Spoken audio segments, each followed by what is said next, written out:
E aí, gente, tudo bem com vocês? Eu sou a Rainha Neumann e sejam bem-vindos para mais um vídeo aqui no meu canal. E hoje é a parte 2 do vídeo que eu contei pra vocês do caso do quarto 1046 que eu postei semana passada. Como eu tava falando pra vocês, era o caso de Roland, né? E eu parei na parte, eles receberam uma quantia em dinheiro, um buquê com 13 rosas e estava escrito uma carta e no final da carta tinha "Com amor, Louise".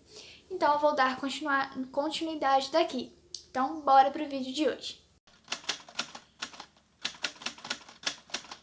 Em 1936, lembrando que o caso aconteceu em 1935, uma mulher que se identificou como Eleanor Ogletree, gente, eu não sei como é que fala, tá, mas vai ficar aqui pra vocês, e ela dizia ser do Alabama. Ela entrou em contato com a polícia e dizia ter visto as fotografias e a reportagem e leu o artigo em uma revista sobre o caso. Ela imediatamente reconheceu a imagem com a cicatriz e tudo mais, e ela disse ser seu irmão, que se chamava Artemus. E ele havia desaparecido, de acordo com ela, em 1934. Artemus, ou alguém se passando por ele, havia enviado uma série de cartas para sua família e para sua mãe, né, que é Ruby Ogletree. Gente, eu não sei realmente como é que fala, tá?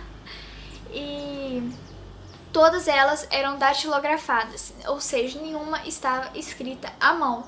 Então, imediatamente, sua mãe Ruby achou aquilo meio estranho, porque, de acordo com ela, Artemus não sabia mexer em máquina de escrever, nunca tinha pegado uma máquina de escrever, então ele não sabia como usar. E como que ele ia mandar cartas para ela se ele não sabia como usar, não era familiarizado com aquilo? As cartas que ela recebeu falavam de um trabalho misterioso sobre o qual ele não podia revelar detalhes. Então só falava que ele tinha um trabalho, mas ele não revelava detalhes nenhum.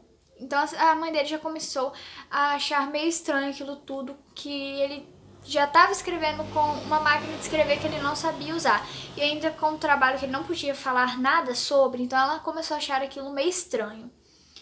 E a carta final afirmava que ele planejava visitar a Europa. Outra pista também ligava esse misterioso hóspede ao Artemus, que era uma ligação de um homem chamado Jordan, que identificava o morto como Artemus, também, né, com o mesmo nome, e ele dizia ter salvado sua vida no Cairo, Egito, em 1930. Então já tinha assim um pouquinho de anos, né? Já tinha 6 anos. 6 anos já tinha.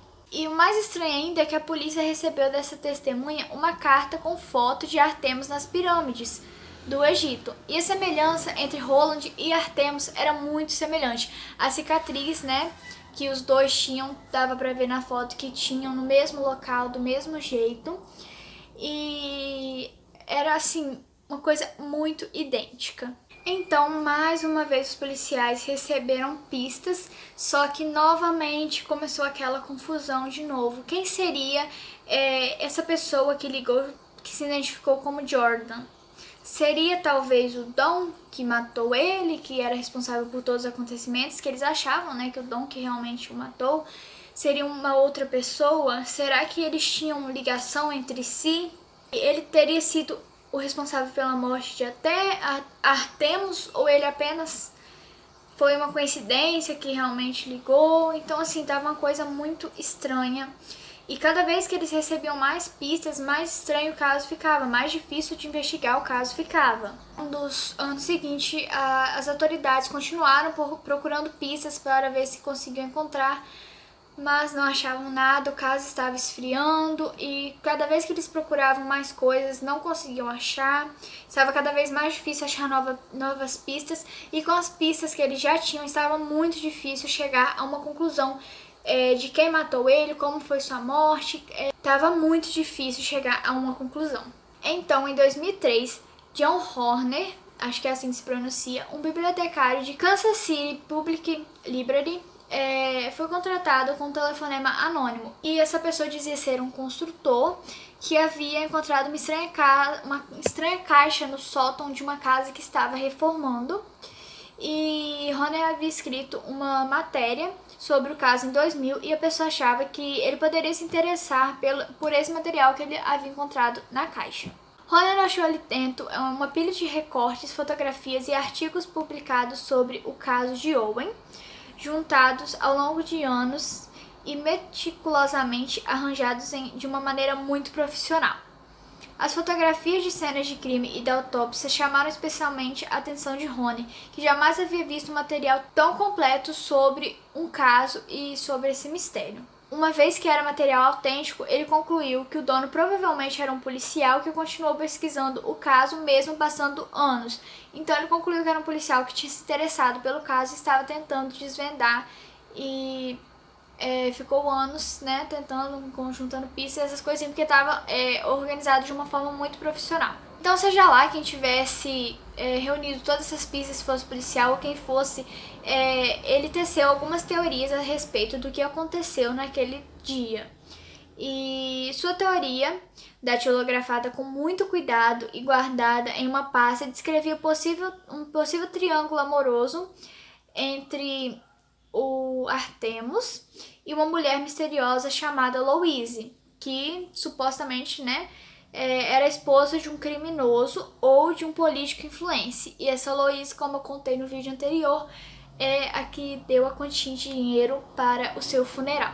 Então o texto dizia que Artemus pode ter sofrido um tipo de colapso nervoso e se hospedado no hotel com o intuito de cometer suicídio. Por isso que ele pediu um quarto que tivesse, assim, fosse num andar bem alto. Então, assim, faz total sentido, né? Que ele queria cometer suicídio, por isso que pediu um quarto alto. Entretanto, ele teria sido encontrado por alguém que queria matá-lo antes de ter cometido suicídio e queria matá-lo, né, por causa do seu relacionamento com essa Louise. Ele teria sido torturado e morrido de maneira medonha bem diante de sua amante. Por isso que a mulher tinha escutado aquelas vozes e tudo mais. Mas, gente, isso é só, assim, uma teoria, né, que o cara fez de acordo com as pistas que tinha. Só que como ele é um caso, assim, muito misterioso, muito bizarro, não ficou só nessa teoria. Claro que tem várias teorias. E a mais fantástica se concentrava pelo fato de que o hóspede supostamente nunca deixou o quarto 1046, mas ainda assim foi visto por testemunhas andando pelos arredores de Kansas City. Teoristas acreditam que de alguma forma Roland ou Artemus tenha se valido de algum conhecimento sobre portais e passagens dimensionais para entrar e sair do hotel. Nesse caso, ele teria usado o quarto como base de operações e deslocando-se para os outros lugares, até mesmo, quem sabe, outras dimensões. E isso poderia explicar algumas perguntas que ele tinha feito para algumas pessoas, né, para várias pessoas. Inclusive para Mari também, né, que ele questionou muito sobre o trabalho dela, como é que era, essas coisas assim. Então, para dar continuidade nesse caso e afirmar, né, que essa teoria realmente é válida, vários teóricos da conspiração, várias pessoas que gostam desse tipo de assunto, mencionaram que algumas testemunhas, né, mencionam curiosos avistamentos no hotel, ocorridos dali em diante, depois que essa teoria surgiu. Nesses encontros, sempre nos corredores, escadas e salões de hotel, eles afirmam ver a silhueta dele, de Roland o Artemus. E a figura espectral é descrita sempre da mesma maneira. Um homem alto e forte, às vezes vestindo sobretudo preto fechado e um chapéu dos anos 1930. Sua expressão sempre é a mesma, perdido, desnorteado e assustado. Algumas testemunhas afirmam, inclusive, que falaram com a imagem misteriosa e ele teria perguntado a elas onde e qual era o ano. Então, muita gente fala que o quarto 1046 também se tornou um ponto de muita assombração. Eles escutam muitos gritos, vozes, ruídos, passos, e mesmo quando o local está vazio. Os funcionários do presidente descreveram encontros fortuitos com a figura, que parece ter capacidade de atravessar paredes e portas e que costuma ser visto nas imensidões do 10º andar, de preferência no corredor que leva aos quartos, que, como eu falei para vocês, né, o quarto ficava no 10º andar, então fica sempre ali no 10º andar, nos quartos e tudo mais. Então, a partir disso tudo, o que a gente pode dizer sobre esse caso do quarto 1046 é que ele realmente não tem, assim, uma solução concreta. Quanto mais os anos se passavam, mais as pessoas investigavam e mais viam que não sabiam de nada. Assim, todas as vezes que tentavam chegar a alguma conclusão, acontecia alguma coisa que mudava o caminho disso e algumas pessoas afirmam uma coisa, outras afirmam outras. E assim, cada um tem a sua versão da história, né? Então não sabe quem realmente foi que matou o Roland ou Artemus.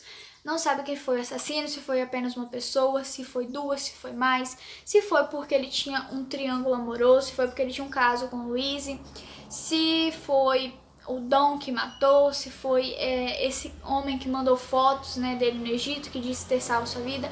Então, assim, é um caso muito misterioso, não tem respostas, não tem solução esse caso. E eu achei muito interessante trazer ele para vocês aqui para inaugurar esse quadro, que, né, como é um quadro de mistérios, e eu achei muito legal trazer esse que não tem solução. Mas se vocês gostarem, gente, comenta aqui se vocês gostam desse tipo de caso sem solução e também com solução, que também tem vários casos que eu já estou montando roteiro e tudo mais para trazer para vocês com solução também, não só sem solução, para dar uma variada um pouco. E não se esqueçam de me seguir nas redes sociais, no Instagram eu posto vários vídeos também sobre maquiagens, looks e coisas diferentes. Não se esqueça de deixar o joinha aqui nesse vídeo, que me ajuda bastante. Compartilhe com os amigos de vocês que viram a parte 1 para verem também a parte 2. Deixa aqui nos comentários se vocês acham que esse caso tem alguma solução, qual vocês acham que assim, é mais provável que tenha acontecido. Me mandem também no Instagram, que eu gosto muito de conversar com vocês sobre esses casos lá. Eu sempre estou respondendo quem me manda mensagem e tudo mais sobre esses casos. Eu amo ficar conversando, se deixar eu fico conversando assim altas horas, criando teorias, tentando desvendar o que realmente aconteceu. Então espero muito que vocês tenham gostado desse tipo de vídeo. Um beijão pra vocês e até o próximo vídeo.